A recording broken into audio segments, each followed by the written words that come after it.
My name is Michelle, and I'm what most people would call successful. At 26, I work as an investment manager at one of the top firms in the city. I have a decent apartment, rented, but still, a good job, and enough savings to finally buy my own place soon. No mortgage, no loans, just the way I want it. Everything was going according to plan until that phone call from Aunt Sarah changed everything. "Michelle, honey, are you coming for Thanksgiving this year?" Her warm voice brought a smile to my face. Aunt Sarah had been more of a mother to me than my actual mother ever was. "Of course, I wouldn't miss it," I replied, already looking forward to her famous apple pie. What I didn't expect was who else would be there. I should probably explain why my aunt's call meant so much to me. You see, I haven't spoken to my parents or my older sister Jessica in 8 years. Not since that day I graduated high school. I had just received my acceptance letter to college with a partial scholarship for investment management. I was over the moon, it was everything I'd worked for. I rushed home to tell my parents, expecting them to be proud. Instead, I got the conversation that would tear our family apart.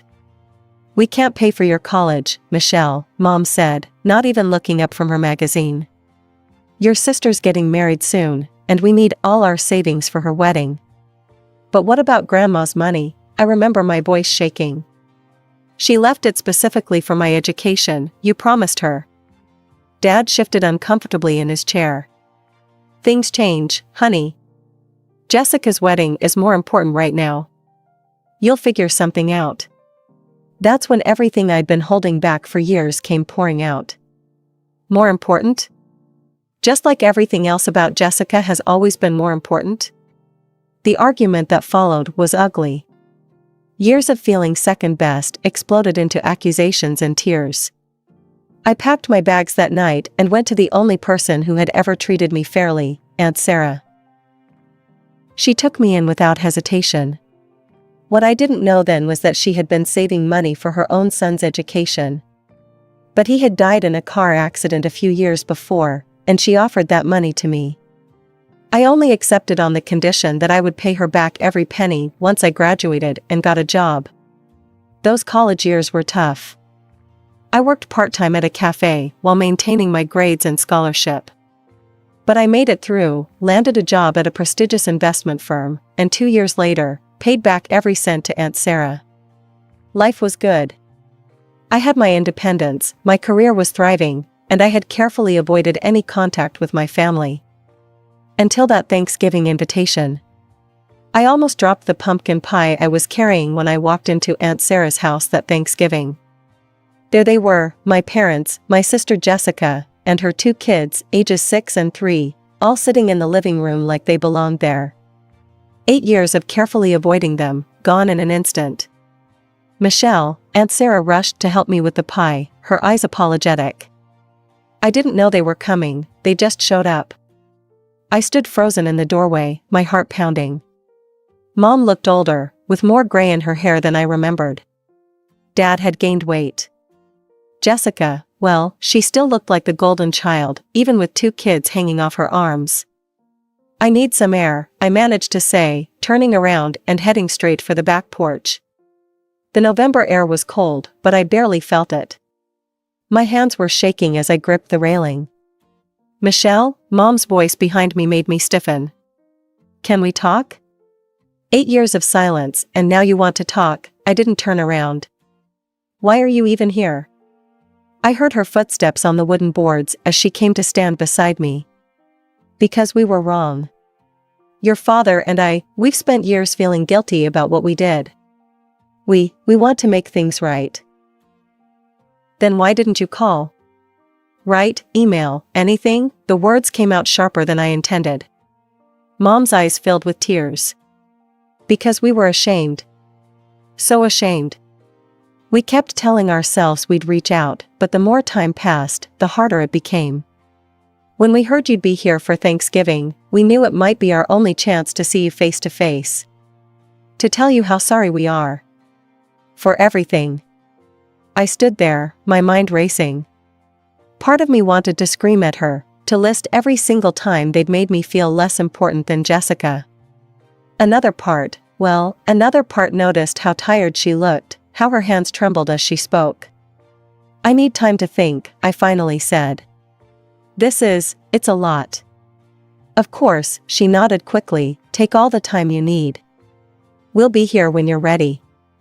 The rest of the evening passed in a blur. I sat quietly in a corner of Aunt Sarah's living room, pushing turkey around my plate and avoiding eye contact. True to their word, my parents and Jessica didn't push. They chatted with other relatives, played with the kids, helped with dishes, all while shooting occasional guilty glances my way. I watched them when they weren't looking. Mom helping Aunt Sarah in the kitchen, Dad entertaining Jessica's kids, Jessica herself looking somehow both confident and uncertain. They were trying to give me space, but their presence filled every corner of the house. For 2 weeks after Thanksgiving, I couldn't think about anything else. Every morning, I'd wake up and replay that conversation with Mom on Aunt Sarah's porch. Every night, I'd lie awake wondering if I was making the right decision by even considering forgiveness. I sat in my apartment one evening, staring at my phone. Mom's number was still saved there. I'd never deleted it, though I couldn't explain why. Maybe some part of me had always known this day would come. My finger hovered over the call button for what felt like hours. Finally, I took a deep breath and pressed it. 1 ring, 2 rings, 3. Michelle, Mom's voice was cautious, hopeful. Hi, Mom, my voice cracked a little. I've been thinking about what you said at Thanksgiving. I think I'd like to try, slowly. The words felt strange coming out of my mouth. Maybe we could start over?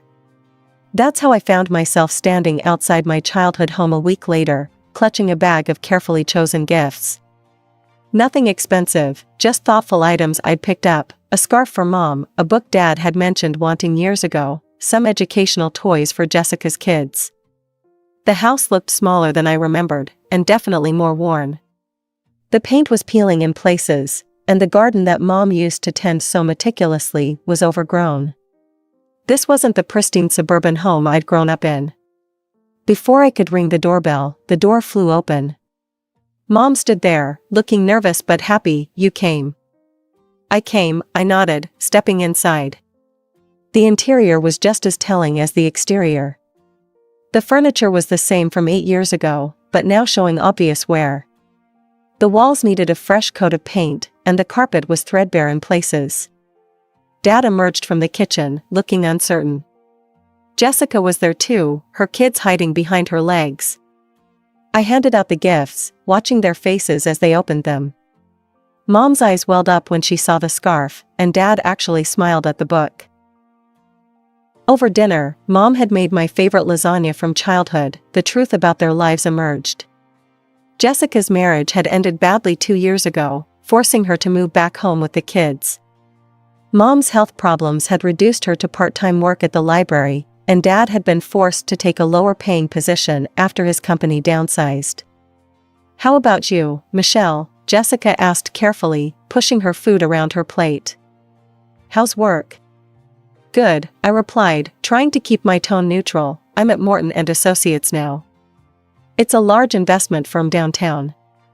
The rest of the evening continued like that, careful conversations, avoided topics, and an underlying tension that nobody wanted to acknowledge. We were all trying so hard to be normal that it felt anything but. Over the next few weeks, something shifted. Jessica started showing up at my office during lunch breaks, usually with 2 cups of coffee from the shop downstairs. We'd sit in the building's courtyard, catching up on 8 years of missed conversations. She told me about her failed marriage, how her ex-husband turned out to be terrible with money, and even worse with commitment. As Christmas approached, I found myself actually looking forward to family celebrations. But first, I had an important stop to make. A coffee maker? Aunt Sarah laughed as she unwrapped her gift. Are you trying to tell me something about my instant coffee? Maybe, I grinned, hugging her tight. Thank you for everything, Aunt Sarah. For being there when I needed you most. She held me at arm's length, studying my face. Are you happy, sweetie? With how things are going with your family? I think I am, I answered, surprising myself with how true it felt. It's different now. Better. Christmas at my parents' house was nothing like the tense dinner from my first visit. Mom had decorated every inch of the place, and Dad was actually singing carols as he helped in the kitchen. Jessica's kids, Emily and Jack, had finally warmed up to me, especially after seeing their presents, a science kit for Emily and a toy dinosaur collection for Jack. "Aunt Michelle," they'd squeal, climbing all over me. "Can you help us build the volcano?" Watching them play with their new toys, I realized how much I'd missed having a family. Even Mom and Dad seemed more relaxed, laughing and joking like they used to when I was little. Months passed, and we fell into a comfortable rhythm. Sunday dinners became a regular thing. Jessica and I had our coffee dates. Then came the spring break trip. I hadn't planned it really, I just overheard Mom saying how the kids had never seen the ocean. "Let's go," I said impulsively, "next week. I'll book everything." That trip was magical. Watching Emily and Jack's faces when they first saw the ocean, hearing their squeals as they jumped over waves, building sandcastles with Dad like I used to as a kid, it was worth every penny. After the trip, things felt even more natural. Which is why I wasn't entirely surprised when Mom and Dad asked to talk to me one evening after dinner. "The plumbing in the house," Dad started, looking uncomfortable. "It's pretty bad. We've been putting off repairs, but..." "We hate to ask," Mom jumped in, "but we could really use some help." I wrote them a check right there. It wasn't a small amount, but seeing their relief made it worth it. After that, there were other requests, nothing unreasonable. A new water heater when the old one died. Help with Jessica's kids' school supplies. Small things that family helps each other with. It was during a regular Sunday dinner when Mom dropped the bomb. She'd been quieter than usual throughout the meal, pushing her food around her plate instead of eating. Finally, as Dad was serving dessert, she spoke up. "I lost my job," she said, her voice cracking. "They're cutting positions at the library, and mine's one of them. I don't know what we're going to do. The medical bills, the house payments." I watched my mother's hands trembling as she held her coffee cup, saw the worry lines deepening on Dad's face. They looked old, suddenly. Vulnerable. Before I knew what I was saying, the words were out of my mouth. "I can help," I heard myself say. "I can afford $1,500 a month, it's not a problem." The relief on their faces was immediate and overwhelming. Mom started crying again, but this time from happiness. Dad got up and hugged me so tight I could barely breathe. And so began our new normal. Every month, like clockwork, I transferred the money to their account. They never asked for more than we'd agreed upon, though occasionally they'd mention needing something specific, new winter boots for Jack, or a replacement for their ancient microwave. Jessica and I grew even closer during this time. When I had to travel for work, I started bringing her along whenever I could. Nothing too extravagant, a weekend in Chicago, 3 days in Boston, a quick trip to Miami. Just sisters making up for lost time. Life fell into a comfortable pattern. Sunday dinners, monthly transfers, occasional shopping trips with Mom, helping Jessica's kids with their homework. It wasn't perfect, but it felt like family should feel. Then came the call that would change everything. "Michelle?" Mrs. Peterson, my landlady, sounded apologetic. "I need to talk to you about the apartment. My grandson is graduating from college in a few months, he'll be working in the city, and, well, I promised him the apartment." "Oh," I said, looking around at the space I'd called home for so long. The wall I'd painted pale blue on a whim. The window seat where I loved to read on rainy days. "I'm so sorry," she said, "you've been a wonderful tenant. I'll give you plenty of time to find something else, of course." After hanging up, I sat in my favorite spot by the window, thinking. I'd been saving diligently all these years, even with helping my family. My investment portfolio was doing well. Maybe this wasn't a setback at all. Maybe it was the universe giving me a push. I spent the next few weeks meeting with Sarah, my realtor, viewing apartments during my lunch breaks and after work. I had a clear vision of what I wanted, something modern, close to the office, with enough space for a home office. I was particularly excited about a corner unit in a new building just 3 blocks from work. I could already picture myself here, drinking coffee on the balcony, hosting dinner parties in the open-concept kitchen. But I kept it all to myself, wanting to surprise my family with the news once everything was finalized. "Sorry, Mom, I can't make it to dinner this Sunday," I said during our weekly call. "We've got some problems at work." I was going through paint samples one evening when Aunt Sarah called. Her voice was tight, controlled. "Michelle, can you come over? We need to talk, it's important." I found her pacing in her kitchen, looking more agitated than I'd ever seen her. She barely waited for me to sit down before speaking. "I heard something today," she began, her hands wrapped around a cold cup of coffee. "Something you need to know." Linda and Karen were a book club. Linda and Karen, old family friends who'd known us since I was a kid. My aunt continued, each word seeming to pain her. "They were talking about running into your parents and Jessica at the grocery store last week. Apparently, after you started helping them financially, your family's been talking about you to a lot of people." "What do you mean, talking?" But something cold was already settling in my chest. "They'd been calling you their personal ATM behind your back," she said bluntly. "Making jokes about how they finally found a use for your fancy job. Jessica's been telling people how she just has to mention wanting to go somewhere, and you'll pay for the whole trip." The room seemed to tilt sideways. That can't be right." "There's more," Aunt Sarah's voice was gentle now. "Your mother's been bragging about how she doesn't really need to find another job because Michelle's good for the money. They've been laughing about it, Michelle. Making fun of how eager you are to help them." I sat there, feeling like I'd been punched in the gut. Part of me wanted to deny it, to defend them. But I knew Aunt Sarah would never make this up. And suddenly, little things started clicking into place, the way they changed the subject whenever my job came up, how the requests for help had become more frequent, the calculating looks I sometimes caught them exchanging. "I'm so sorry, sweetheart," Aunt Sarah reached for my hand. "I debated whether to tell you, but you deserved to know." I sat there for a long time, thinking about the past year. All those family dinners, the trips with Jessica, the monthly transfers, the grateful tears in Mom's eyes when I helped with bills. Had it all been an act? Then, slowly, an idea started forming. 2 days later, I stood outside my parents' house with 2 packed suitcases, having spent the morning moving all my furniture to Aunt Sarah's garage. I'd rehearsed this, planned every detail. Taking a deep breath, I rang the doorbell. Mom opened the door, surprise written all over her face. "Michelle? What are you doing here? What's with the suitcases?" Dad and Jessica appeared behind her, equally confused. "Perfect."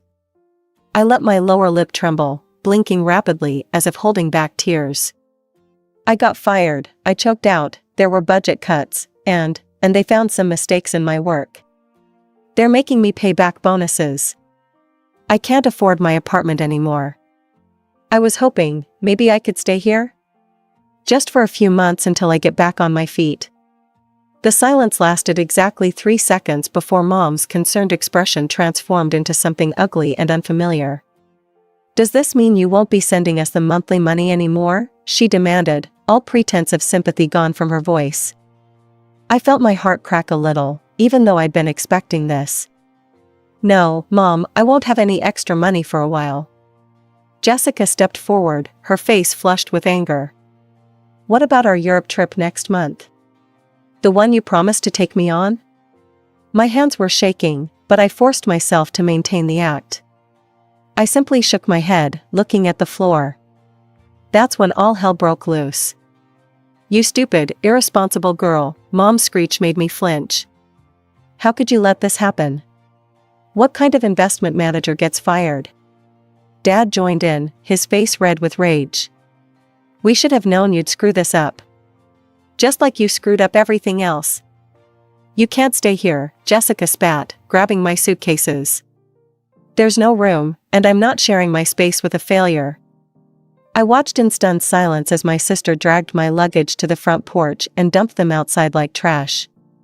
These were the same people who'd hugged me at Christmas, who'd cried grateful tears when I helped them, who'd claimed to be so sorry for the past. "We don't need you here without your money," Mom sneered. "You'll never get another decent job after being fired like this. We're not supporting a deadbeat." I stood there, taking it all in. The masks had finally fallen, revealing the ugly truth beneath. Every Sunday dinner, every family moment, every reconciliation, it had all been a calculated performance. Aunt Sarah had been right. Looking at them now, Mom's twisted expression, Dad's red face, Jessica's contemptuous sneer, I felt oddly calm. Something inside me that had been hanging by a thread finally snapped clean. Without a word, I turned and walked to my suitcases. Behind me, their voices rose in a chorus of insults. "Leech, ungrateful brat, don't come crawling back." I wheeled my suitcases down the driveway in silence, their shouts following me like angry wasps. The neighbors were peeking through their windows now, but I couldn't bring myself to care. 20 minutes later, I was back at Aunt Sarah's house. She took one look at my face and opened her arms. I fell into them, finally letting the tears come. "They showed their true colors, didn't they?" she whispered, stroking my hair. I managed a weak smile, then pulled out my phone. First, I opened my banking app and canceled the monthly transfer to Mom's account. Then I pulled up the travel website where I'd booked Jessica's dream European vacation. 2 clicks, and both the hotel reservation and flight tickets were canceled. The 2 weeks I spent at Aunt Sarah's felt like a cocoon, a safe space to process everything that had happened. During that time, my realtor called with exciting news. "Remember that corner unit you loved? The sellers accepted your offer." Everything moved quickly after that. Paperwork, inspections, final walkthrough, it all became a blur of signatures and meetings. Before I knew it, I was standing in my very own apartment, holding the keys in my trembling hands. Aunt Sarah helped me move everything in from her garage. We spent a weekend arranging furniture, hanging artwork, and making the space truly mine. She even insisted on helping me pick out new curtains for the floor-to-ceiling windows. That evening, after Aunt Sarah left, I did something impulsive. I took a photo of myself in my new living room, the city lights twinkling behind me through the massive windows. I posted it on social media with the caption, "Dreams do come true." Finally a homeowner, no mortgage, no loans, just years of hard work paying off. I knew what I was doing. I knew they'd see it. Part of me wanted them to. Sure enough, my phone rang less than 2 hours later. Mom's number flashed on the screen. I took a deep breath and answered. "What is this photo about?" she demanded. "What apartment? I thought you were fired." I settled into my new armchair, feeling surprisingly calm. "Actually, Mom, I wasn't fired. I'm still employed, still successful, and now I'm a homeowner too. I just needed to test something." "Test something?" Her voice rose an octave. I could hear Dad and Jessica in the background. "Yes, I wanted to see if you actually cared about me, or just my money. I guess I got my answer when you threw my suitcases out on the porch and called me a leech." There was a moment of stunned silence, then chaos erupted on the other end of the line. Dad was cursing, Jessica was screeching something about deception, and Mom's voice turned sickeningly sweet. "Sweetheart, we were just shocked and worried about you. Of course we care about you. We can move past this little joke of yours. Everything can go back to normal." I actually laughed out loud. "Normal? You mean where I pay for everything while you mock me behind my back? But don't worry about a leech, you can pay your own bills." "Oh, and Jessica? I canceled your tickets to Europe. I think I'll go by myself instead. Goodbye." I hung up and immediately blocked their numbers. Then I blocked them on all social media. It felt like setting down a heavy weight I'd been carrying for too long. They tried calling from different numbers. They sent emails. They even showed up at my office building a few days later, but I'd already warned security. The sight of them being turned away by the guards should have hurt, but all I felt was relief. That weekend, Aunt Sarah came over for dinner in my new home. I'd cooked her favorite lasagna, and we sat on my balcony watching the sunset. "Are you okay?" she asked, refilling our wine glasses. "I have everything I need right here," I said, raising my glass. "A home of my own, a job I love, and the only family member who ever truly mattered." Aunt Sarah clinked her glass against mine, and we sat in comfortable silence, watching the city lights come alive below us. Sometimes, I realized, the family you choose is better than the family you're born into. And sometimes, the hardest lessons lead to the most beautiful beginnings.